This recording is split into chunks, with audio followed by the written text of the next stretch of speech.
Jadi Masya Allah kalau lihat dalam Islam, passion itu akan berhubungan dengan manfaat dan akan berhubungan dengan bagaimana kita mengumpulkan bekal buat akhirat kita. Karena banyak orang yang dengan passionnya justru berbuat kerusakan. Contohnya apa, Bun? Misalnya ada orang yang pinter banget, tapi dengan kepintarannya itu dia nipu, ngebohongin orang lain, korupsi. Kayak siapa tuh?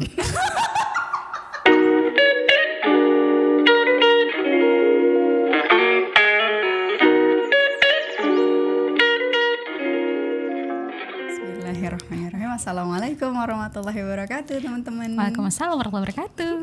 Alhamdulillah kembali lagi bersama Bincang Isu. Iya. Kali ini kita mau ngomongin tentang passion. Passion kayak motivator.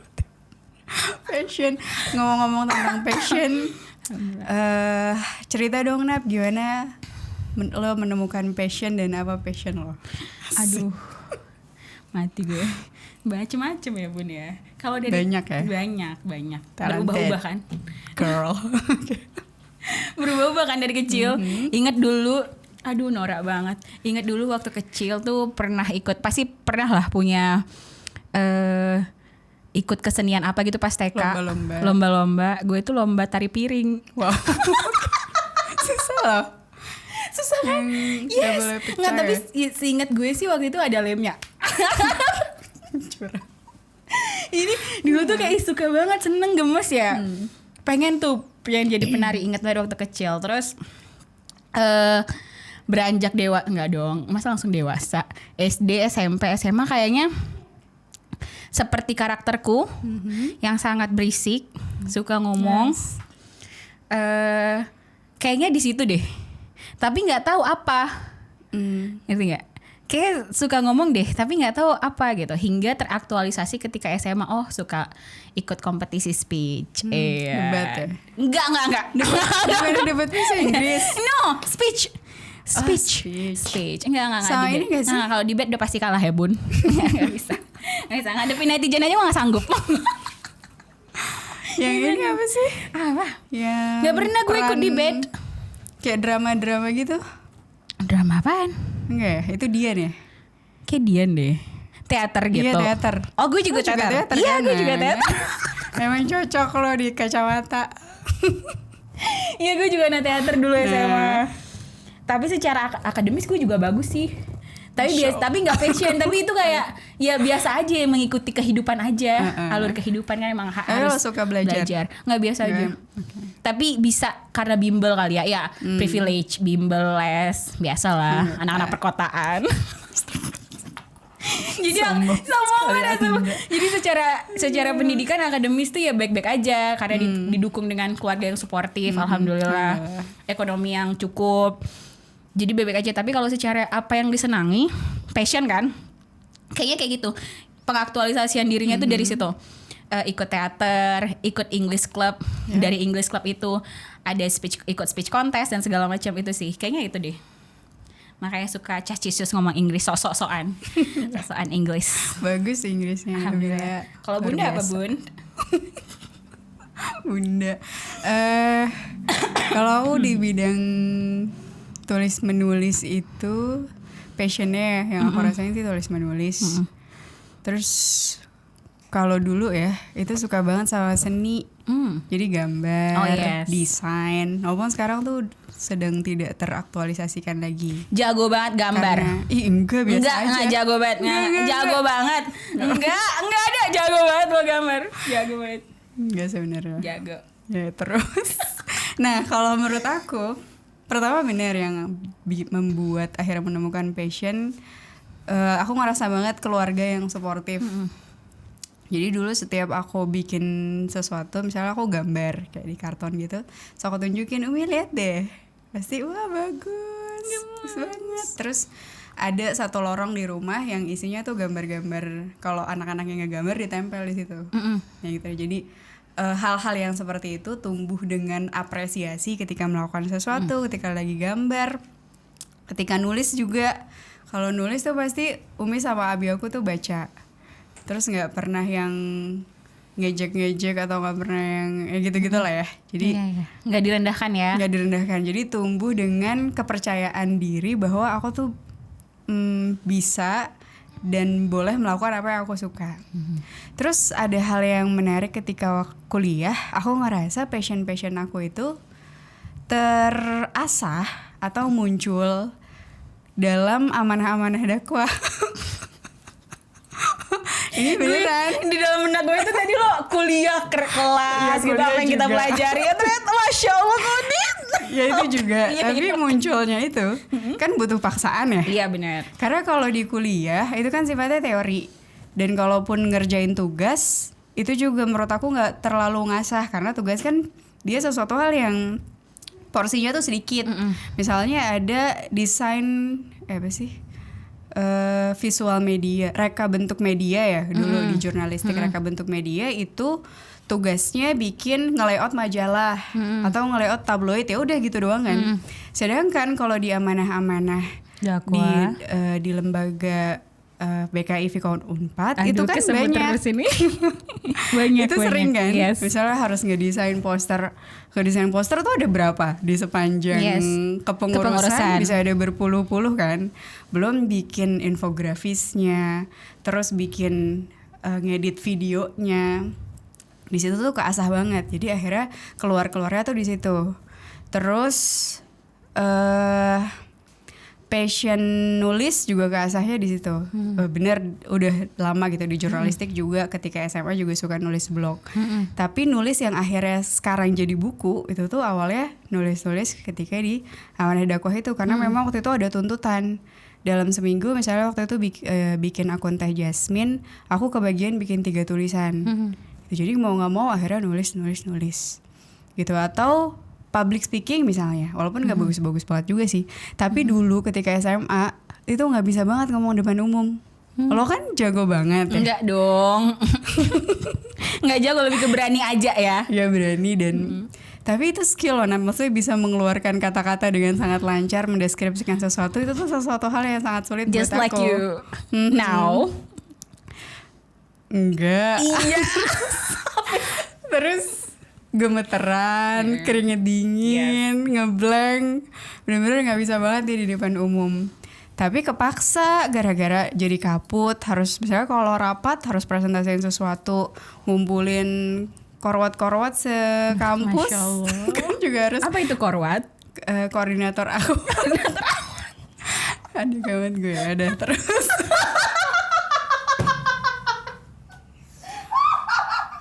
Terus ngisi kajian kemuslimahan tiap Jumat kan keliling-keliling tuh dari fakultas ke fakultas. Ya memang awalnya ada keringet dingin juga. Terus aku pernah lagi sharing, aku cuma menyelesaikannya dalam 15 menit. Karena nggak tahu gimana bisa sharing. Terus mungkin grogi juga ya. Pokoknya belum biasa. Jadi ya gitulah, ada masa-masa hancur-hancurnya lah ngomong di depan umum, sampai akhirnya lo kebiasa. Dari yang tadinya stres banget, misalnya 3 hari menjelang hari H tuh bisa stres banget, sekarang ya udah biasa aja. Jadi memang butuh untuk diasah dulu gitu ya, ada wadahnya sampai akhirnya passion itu tuh bermunculan. Dan tadi ya ada supporting sistemnya. Apakah lo yang sangat berprivilege? Ya, amin ya Allah. Alhamdulillah. Ataupun tadi ya supporting dari keluarga. Gitu sih. Berarti tadi lo bilang kan public speaking itu. Tadi lo it's not your passion, right? It wasn't your passion back then. Sekarang passion lo. Jadi itu menemukan, ada proses menemukan. Ada proses menemukan. Sebenarnya nggak passion banget sih, cuma karena itu dibutuhkan. Gak suka banget maksudnya ngomong di depan umum. Tapi karena itu dibutuhkan, lagi-lagi untuk dakwah. Misalnya ini bincang isu nih, sebenarnya aku nggak suka banget dia, ngomong. I know. Tapi karena ya udah bisanya gini. Nanti insya Allah kita undang yang lebih expert, lebih suka ngomong ya. lagi ya. Dan insya Allah berilmu. Insya Allah nanti ada. Gitu. Nanti kan. Alhamdulillah. Gitu deh. Tuh, jadi ketika misalnya ada orang yang bilang, teh aku nggak ada passion sama sekali, aku nggak tahu bakat aku apa, itu gimana menurut lo? Tidak mungkin kan Allah menciptakan manusia tanpa kemampuan, tanpa bakat, tanpa sesuatu yang bisa dia lakukan. There is no really useless person in this whole world, right? Meskipun gue sering merasa begitu. But it's not really like that. It takes time. Kayak lo juga tadi soal meskipun itu nggak passion banget, but at the end of the day, you can do it, right? Itu pada akhirnya bisa menjadi jalan hidup lo. Jalan lo dalam berdakwah. Gue nggak pernah bilang sih kalau soal berbicara di depan umum atau suka bercerita, suka ngomong dan segala macam itu passion gue. But I'm happy doing that. Gak ngerasa itu, aduh kalau ditanya passion kayak apa yang bener-bener paling ingin gue lakukan saat ini adalah tidur ya Kon. Bukan passion. Itu kebutuhan. No, it's not. Beneran, no, it's my passion. Bukan ada duduk di sini depan lo ngobrol soal passion. Not really. Tapi jujur memang ketika ngelakuin ini, I'm happy doing that. Alhamdulillah. It's also a privilege. Alhamdulillah. Berkah ya. Alhamdulillah ya. Masya Allah ya. Karena banyak orang di luar sana. Ini konteksnya bekerja nih. Aku sedang melakukan pekerjaan dong ini ya. Iya. Tidak merasakan apa yang aku rasakan saat ini. Aku pun pernah merasakan itu dahulu kala. Dahulu kala ya berarti jauh. Jadi bukan pekerjaan sebelum ini ya. Astagfirullahaladzim. Kayak robot gitu ya. Iya Kon. Iya kan. Aduh gimana sih ketika masa-masa muda dulu, usia awal 20-an atau akhir belasan gitu, ketika mimpi-mimpi masih bergelantungan di sana. Tapi semakin kita sekarang gak ada mimpinya.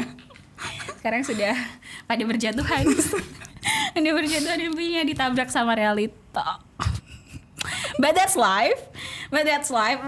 Tapi aku pernah ngomong ini sama sama Virus. Sama Virus adalah salah satu teman-teman kita juga, dia baru menikah kemarin. Barakallah. Jadi pernah ngomongin soal ini. Aku alhamdulillah ya saat ini aku mengerjakan apa yang aku rasa aku sukai. Atau setidaknya apa yang membuat aku senang. Meskipun gak expert banget atau gak suka banget, pasti ada momen menyebalkannya tuh pasti. But I'm happy doing that. Alhamdulillah. Tapi aku bisa ada di titik ini juga bukan sesuatu yang terjadi dalam sekejap mata. Banyak banget perjalanannya, panjang banget hingga akhirnya ajakan dari Ibu Farah Konita itu datang. Dan ternyata waktu itu ngobrolin ini sama Virus, dan ternyata proses itu ada manifestasi yang aku lakukan. Kayak lo cerita sama gue kan, soal tulisan lo suka banget ngebacain, entah lo ketawa beneran atau enggak, bacain jokes gombalan gue itu. Gak ketawa sih. Gak ketawa ya. Tapi itu kreatif. That's creative, aku right? suka bacanya. Alhamdulillah. Tulisan-tulisan di sosial media manapun, terus video-video gue yang ngata-ngatain apa yang lagi rame gitu di Instagram, it manifested lo untuk mempercayai gue, ngajakin gue ke sini. Itu nggak sih? Bener nggak sih? Iya, betul. Right. Dan itu tuh bukan sehari 2 hari, dan itu bukan 1-2 postingan dong yang gue lakukan. Itu perjalanan panjang yang gue juga ketika post itu nggak mikir, gue post ini deh supaya nanti diajakin Konit kerja, gitu kan? Supaya diajakin Konit nanti main ke sini ke Bandung lagi. Nggak ada mikir kayak gitu dong, nggak ada sama sekali. Aku tetap bekerja dengan pekerjaanku yang dahulu, tetap berusaha melakukan yang terbaik nggak ya? Ya semoga lah benar-benar terbaik. Tetap melakukan pekerjaanku, tetap melakukan kegiatanku sehari-hari dengan melakukan sesuatu yang juga aku sukai itu. Posting ini segala macam, ngobrol nggak jelas di sosial media, nulis segala macam juga yang nggak jelas atau tidak pun entahlah. Tapi yang menurut lo kreatif itu copywriting yang karena pekerjaanku sebelumnya sangat jauh dari ini ya, dari apa yang sedang mirip. Di akhir-akhir itu di akhir-akhir Kon. Sebelumnya nggak kan, sebelumnya aduh nggak usah deh. Itu di akhir-akhir. Itu 6 bulan terakhir. Karena aku di kerjaan sebelumnya itu 2 tahunan lah, 2 tahun lebih. Itu di akhir-akhir tuh pada akhirnya mereka melihat ternyata potensiku sebenarnya bukan di posisi yang sebelumnya, Oke. tapi ternyata di bidang kreatifnya kayak gitu. Ya udah, telat sih. Ya ada Rina. Astagfirullahaladzim. Jadi ya udah gitu. Jadi aku tetap melakukan pekerjaanku yang jauh dari sesuatu yang aku suka itu, tetap melakukan semuanya sambil tetap melakukan apa yang aku bahagia, yang bahagia buat aku. Passion lo. Passion sampai akhirnya I'm here now talking with Ibu Farah Konita about passion. Itu kali ya. Yes. So it takes time. Jadi kalau sampai ada orang yang bilang aku nggak tahu passionnya apa, atau aku Mungkin kadang orang mikir kalau passion itu sesuatu yang bikin dia menghasilkan uang ya. Gitu gak sih? Ada gak sih orang yang mikir kayak gitu? Atau banyak gak sih orang yang mikir kayak gitu? Dan sesuatu hal yang bikin dia happy melakukan itu. Ada benernya, tapi nggak murni itu semua. Jadi tetap butuh pengorbanan dan air mata. Ibaratnya kayak kalau misalnya ada orang yang suka pantai. Oke. Kalau dia main ke pantai sehari 2 hari dia senang banget kan. Yes. It's passion. Tapi kalau dia suruh neliti di sana 3 bulan, Muak juga. enak kan? Iya, Kebakar semua. Nah, passion tuh juga kayak gitu. Oke. Saya kalau nulis 1 kali 2 kali saya bikin tulisan di IG, ya udah enak-enak aja ngerjainnya. Tapi kalau ngerjain novel itu kan harus misalnya sehari itu nganggarin waktu 3 jam buat nulis, dilakukan konsisten selama 3 bulan. Itu kan gak semua orang sanggup untuk bisa kayak gitu. Nah, passion itu menuntut itu juga. Jadi gak hanya tentang apa yang kita senangi, tapi apa yang kita mau untuk ngasah itu. Kita mau untuk kerja keras melakukan hal tersebut gitu. Nah, kalau ada orang yang dia mungkin gak tahu passionnya, tadi ya sangat mungkin apakah karena ada pengasuhan yang tidak tepat. Ada orang yang mungkin dari kecilnya selalu direndahkan sama orang tuanya, ya tahu kan, atau orang tua yang tidak bisa melihat bakat anaknya. Misalnya anaknya cerewet, malah dikatain cerewet banget sih, diem dong gitu. Padahal itu bakatnya dia. Dia anak yang misalnya suka coret-coret gambar-gambar, tapi dilarang, aduh nggak usah deh, mahal beli keran. Capek mah tembok nih dicat lagi gitu ya. Temboknya dicoret-coret, banyak hal. Atau mungkin dia ada di lingkungan yang teman-temannya selalu merendahkan dia. Lo ngapain sih kayak gitu? Udah deh lo nggak usah so ide deh misalnya. Gitu akhirnya Banyak bikin gitu. passion orang itu, bakat-bakat orang tuh terkubur gitu. Jadi memang butuh privilege juga sih ya buat Kita sangat berprivilege ya. Iya, alhamdulillah. Alamin. Tapi privilege itu melahirkan tanggung jawab. Iya benar. Apa maksudnya kan? Ya kadang kan orang suka privilege itu dijadikan bahan buat sinisin orang ya. Iya. Soalnya mau di Ayunda bisa sekolah di Stanford pada sinis, dia mah privilege karena orang tuanya begini, orang tuanya dia memang punya pendidikannya udah bagus gitu, track recordnya. Buku-buku bacaannya mungkin juga beda sama kita, mungkin dari kecil buku bacaannya udah bahasa Inggris dan seterusnya. Tapi di sisi lain itu akan melahirkan tanggung jawab. Orang yang privilege-nya besar, tanggung jawabnya juga akan semakin besar. Muhammad Al-Fatih dengan privilege yang luar biasa, tanggung jawabnya memimpin pembebasan Konstantinopel. Masya gitu. Allah. Jadi memang ada tanggung jawabnya di setiap privilege. Dan anyway Astagfirullah banget sih. Anyway. Shakila itu Shakila. Apa itu Shakila? Kok tiba-tiba ke Shakila, Bun? Gak, dalam Islam sendiri tuh memandang fashion itu kayak gimana, Bu Farkon? Udah langsung Shakila aja. Sabar dong, gue jembatanin dulu. Jadi dikata aja ya. Anyway, Kon, kalau dalam Islam sendiri itu kayak gimana? Iya. Soal passion. Iya, kalau dalam Islam Ini gak usah di-cut, masukin aja. Gak mau gue. jadi di Al-Quran ada ternyata ngebahas passion. Oke. Ada di Quran surat Al-Isra ayat 84. Ada namanya Syakilah. Katakanlah tiap-tiap orang berbuat menurut keadaannya masing-masing, maka Tuhanmu lebih mengetahui siapa yang lebih benar jalannya.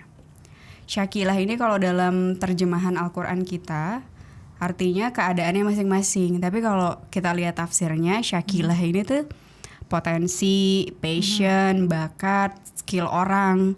Jadi setiap orang itu memang sudah Allah ciptakan, dan memang Allah bilang kan manusia itu diciptakan dengan bentuk makhluk yang terbaik kan, sebaik-baik penciptaan. Dan di dalam penciptaan itu Allah tanamkan di setiap diri kita syakilah. Gitu. Jadi setiap orang sebenarnya punya passion, punya bakatnya masing-masing, dan mungkin akan berbeda-beda. Ada yang memang sukanya di matematika, ada yang sukanya misalnya di programmer, ada yang sukanya di bidang seni, ada yang sukanya di bidang perfilman, ada yang di bidang art, ada yang kayak lo misalnya ngomong menjadi guru, atau di bidang komedi misalnya, ada stand up comedian kan. Nah itu setiap orang beda-beda. Kenapa ya? Karena biar bumi ini seimbang. Kalau semua orang kayak lo pusing juga kan? Capek ya, meledak bumi ini. Kalau semua orang kayak gue juga nggak bisa balance juga. Jadi setiap orang beda-beda. Dan Allah yang paling tahu, Allah Maha mengetahui siapa yang lebih benar jalannya. Makanya kalau mungkin teman-teman ada yang belum ketemu passionnya, banyak-banyak minta tolong sama Allah. Ya Allah, tunjukilah jalan yang paling benar, jalan terbaik untuk kita menemukan passion kita, syakilah kita. Nah tugas kita menemukan itu. Kalaulah ternyata merasa selama ini underprivileged, nggak ada fasilitas, atau tadi banyak direndahkan, coba tetap cari, tetap berjuang cari apa nih passionnya gitu. Karena yaitu modal kita untuk menjalankan kewajiban sebagai manusia, sebagai hamba kan kita ditugaskan, diciptakan sebagai khalifah fil ard, orang yang akan memakmurkan, yang akan memimpin, yang akan memberikan manfaat sama banyak orang. Harus ada modalnya. Salah satu modalnya adalah bakat dan passion kita itu sendiri. Gitu.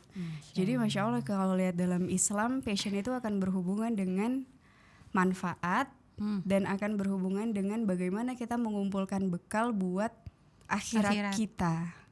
Gitu. Itu juga ada di Al-Qasas ayat 77. Apa itu? Dan carilah pada apa yang telah dianugerahkan Allah kepadamu kebahagiaan negeri akhirat. Jadi passion itu buat nyari akhirat sebenarnya. Insya Allah ya, bukan cari duit.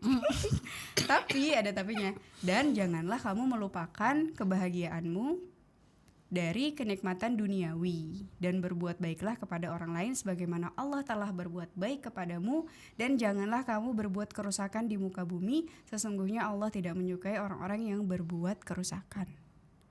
Jadi bahasanya jangan lupakan bagian untuk dunia, bukan sebaliknya.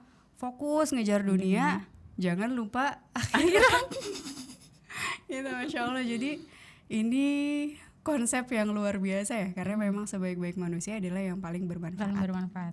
Gitu. Dan jangan sampai berbuat kerusakan, karena banyak orang yang dengan passionnya justru berbuat kerusakan.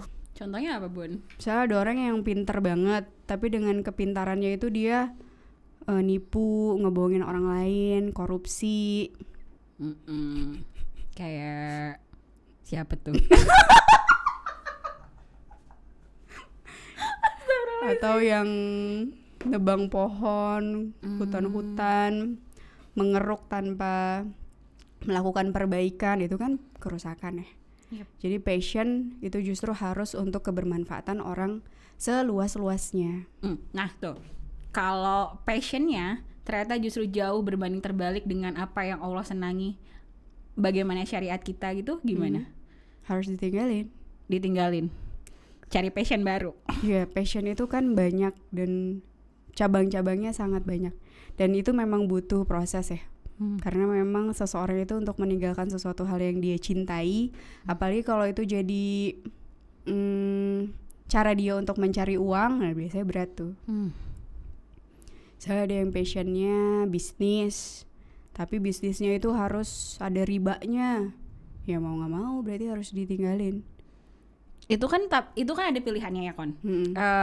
bisnis soal bisnis, tapi ya bisa tetap dia berbisnis, bisa dia tetap menjalankan passionnya sebagai di bisnis gitu, tanpa menggunakan riba atau tanpa menggunakan hal-hal lain yang Allah nggak suka gitu, yang tidak sesuai dengan syariat.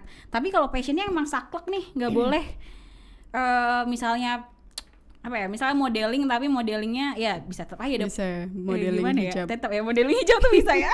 Bisa. Apa ya? Misalnya nari deh. Nari boleh nggak sih nari? Nari kalau yang sampai berlenggak-lenggok dan auratnya kemana-mana Harus ditinggalin. harus ditinggalin. Jadi dia mencari passion baru. Yes. Cari yang Gitu. lain. Cari yang lain. Dan ketika kita meninggalkan sesuatu karena Allah, Allah akan tunjukkan yang lebih baik. Oke. Insya Allah. Masya Allah. Pernah gak sih lo kayak gitu?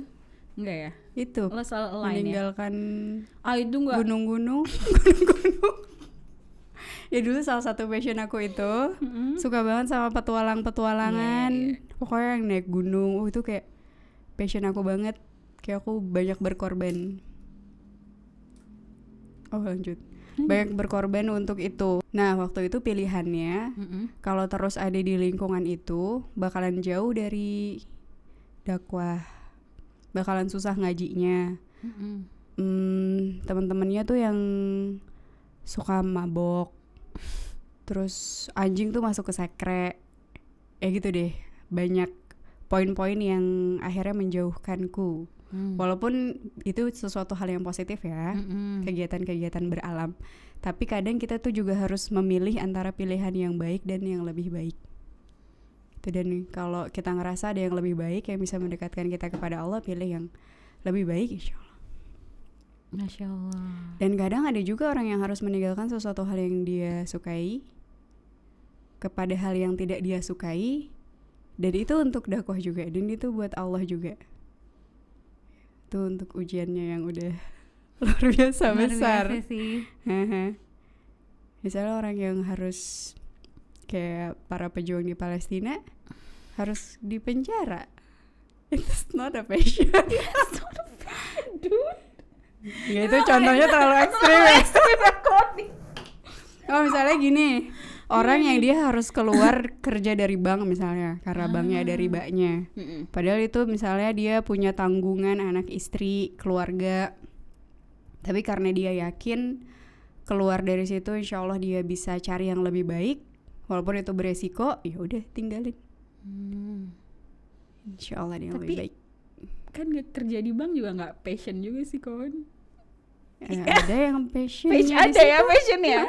Oh iya ya. Dunia perbankan. Dunia perbankan ya. Oke. Tau dia udah nyaman di situ selama puluhan tahun. Oke, berarti cari yang syar'i ya. Yang tidak syariah. melanggar batas-batas. Syariah. Ada banyak sekali. Oh yang syariah. Yang syariah sesuai kan? Iya ya. Sesuai kan? Insya Allah. Insya Allah ya. Setidaknya jauh lah ya dari mudaratnya ya. Insya Allah. Ya gitu-gitu. Itu kayaknya harus dibahas lebih dalam di Segmentasi lebih Temanimu dalam. Bertumbuh. Yang mengundang pakar-pakar Iya. ahli ngomongin itu. Ahli-ahli ekonomi syariah. Yes. Masya Allah. Barakallah. Ada lagi. Apaan? Ada lagi. Aku ini tahu passion itu kan. Oh itu Yang mana? Yang mana? Yang segitiga. Passion itu bagian dari kebutuhan hidup kita. Yes. Kebutuhan hidup, kalau kita melihat segitiga kebutuhan hidup manusia, Abraham Maslow ya. Nah itu kan katanya dia, tapi ini konsep yang sebenarnya sangat materialistik. Itu kebutuhan manusia itu ada namanya segitiganya. Yang paling dasar itu kebutuhan fisik kita, makan, minum, bisa tidur, bisa istirahat. Itu kemudian kebutuhan lagi sih. Physical touch. Safety. Physical touch. Ya kan fisik tadi lo bilang.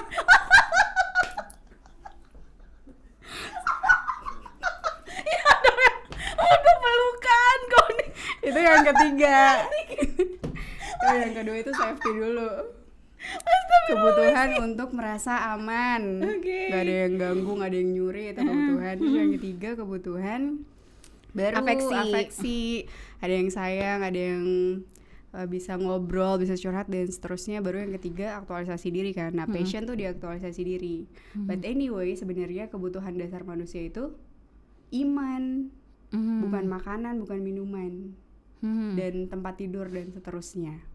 Dan kebutuhan tertinggi bukan aktualisasi diri, tapi ada yang lebih luar biasa dari itu. Yaitu Kalau orang barat nyebutnya transendental, yaitu orang-orang yang dia punya tujuannya tuh ke Allah.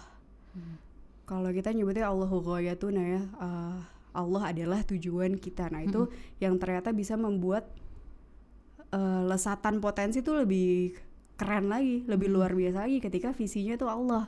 Gak hanya sekedar diri sendiri, gak hanya sekedar uang, gak hanya sekedar jabatan dan hal-hal duniawi lainnya, tapi ketika yang dikejar tuh surga, yang dikejar tuh Allah. Wah itu akan lebih keren lagi tuh seseorang. Dia akan terpenuhi segala kebutuhan dirinya kalau yang ditujunya Allah. Contoh, Rasulullah sama sahabat-sahabatnya sering banget mereka nggak dapet makanan, minuman, rasa aman, diembargo. Makanan, minuman waktu itu juga pernah diembargo. Waktu perang Khandaq mereka seharian cuma kurma satu. Ya, kalau kita lihat misalnya orang barat kan sekali makan aja ada 3 gelombang tuh. Ada appetizer, ada main course, ada dessert. Sedangkan Rasulullah gak dapet itu sama sahabat-sahabatnya. Rasa aman gak dapet lagi dikepung sama 10.000 orang. Tapi tetap bisa masih bermimpi jauh, tetap bisa akhirnya dengan izin Allah mengalahkan kaum kafir Quraisy dan sekutunya. Sampai akhirnya Rasulullah bisa membebaskan kota Mekah. Itu dari mana tuh? Ya, mereka bisa kokoh sekokoh itu.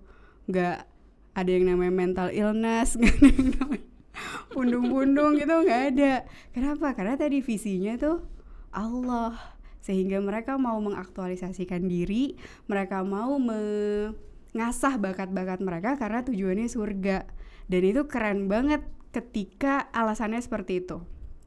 Contoh, ada sahabat Rasulullah namanya Abu Hurairah. Abu Hurairah ini contoh orang yang mengasah passionnya underprivileged. Dia miskin, dia gak punya kertas, dia gak punya pena, dia gak punya tempat tinggal. Ada gak yang underprivileged kayak gitu? Luar biasa itu. Miskin banget lah. Tapi dia punya mimpi untuk bisa menjadi perawi hadis. Dan dia adalah perawi hadis terbanyak, sekitar 5.000-an hadis. Dia bertekad, ya Allah, aku pengen menjadi seorang perawi hadis yang semoga dengan passionnya ini, dengan pekerjaannya ini, dia mendapatkan surganya Allah. Caranya gimana? Dia gak punya pulpen aja, gak punya kertas aja, gak punya, dihafal. 5.000 dihafal, Masya Allah. Dia juga perlu dong sering dekat sama Rasulullah biar dia bisa tahu apa yang Rasulullah sampaikan. Dia tinggal di Masjid Nabawi. Dia gak punya rumah tapi dia tinggal di Masjid Nabawi dengan visi bisa banyak membersamai Rasulullah, bisa ngedengerin apa hadis-hadisnya. Dia membagi malamnya jadi 3. Sepertiga buat istirahat, sepertiga buat sholat dan beribadah, sepertiga buat ngafalin hadis. Sepanjang hidupnya sampai wafat. Dan dia jadi perawi hadis terbanyak. Lebih banyak dari perawi hadis yang lain yang mungkin punya pulpen dan kertas. Kenapa? Karena visinya surga. Dia punya tekad sekeras itu. Kita mungkin buat konsisten kayak gitu, sebulan 2 bulan juga udah kelar.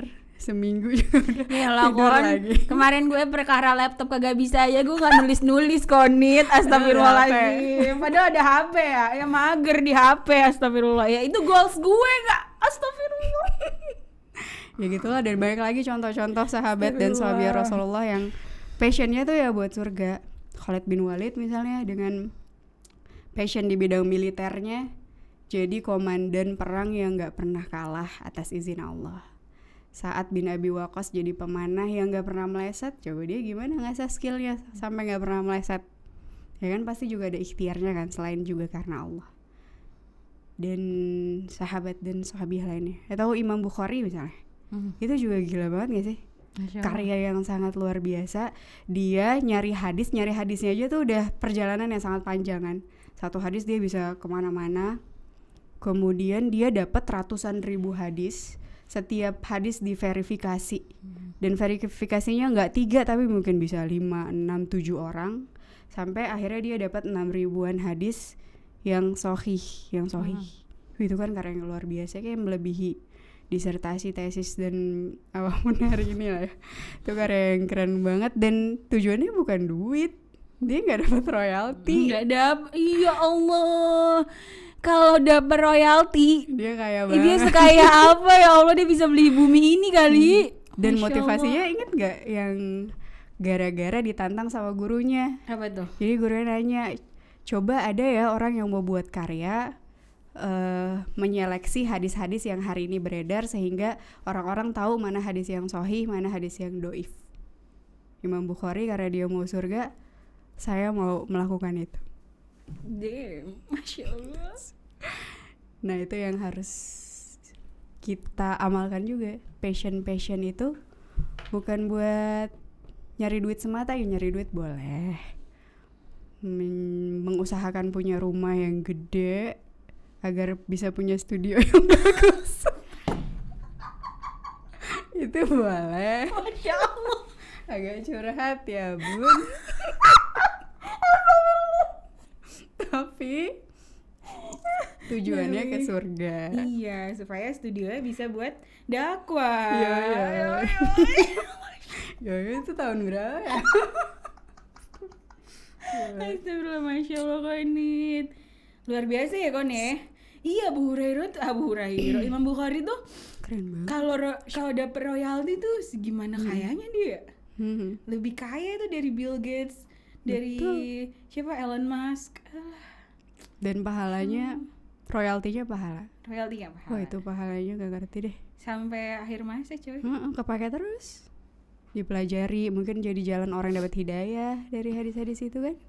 Belajar, ada orang misalnya bikin buku, nyatutnya dari hadis-hadis beliau. Hadis riwayat beliau. Nah itulah. Alright, that's all. Yay! Thank you. Semoga ada manfaatnya. I need this. Thank you Konit. Alhamdulillah. Alhamdulillah. Assalamualaikum. Bye. Sampai jumpa di bincang isu selanjutnya. Jangan-jangan bukan kita di bincang itu selanjutnya. Yeah. Assalamualaikum warahmatullahi wabarakatuh.